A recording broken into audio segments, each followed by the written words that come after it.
Ibig sabihin, ganun din ang kanyang salita. Dahil sabi sa John chapter 1, ang salita ay Diyos, ang salita ay nagkatawang tao at nanirahan ang kapiling natin. At ang salita niyon ay walang iba, kundi ang ating Panginoong Jesucristo. Amen! Ibig sabihin po tapat, mapagkakatiwalaan ang ating Panginoon. Hindi siya nagsisinungaling, hindi rin siya nagpapaasa, higit sa lahat, totoo at tapat ang kanyang pangako.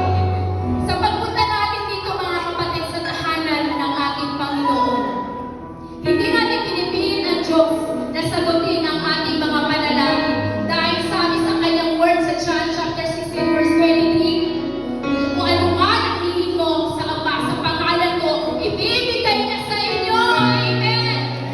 Kaya lahat ng pangangailangan natin mga kapatid ay kaya ibigay ng ating Panginoon. Kaya kanyang pagalingin at kaya kanyang pagpalain. Hindi naman talaga questionable kung ano. Naniniwala ka ba na lahat ay Panginoon? Amen! Kaya mga kapatid ay ng Diyos na pinagpupuntahan natin ang kanyang salita. Sa lahat na naniniwala sa ating Panginoon, sabayan niyo ako, ibukan natin ang bibig natin, church. I-declare natin ang pangako ng Diyos sa buhay natin. Come on, church! The Lord will bless all the works of my hands. I will lend to many nations, the battle from none.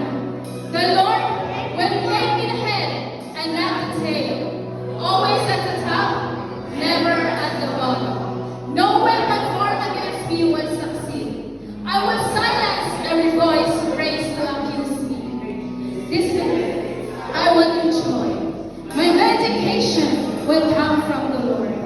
I will thrive like a palm tree and grow strong like cedars in Lebanon. Even in old age, we will still produce fruit. We will remain vital and green. I will taste and see that the Lord is good. Blessed is the one who takes refuge in Him. With long life, I will be satisfied. Surely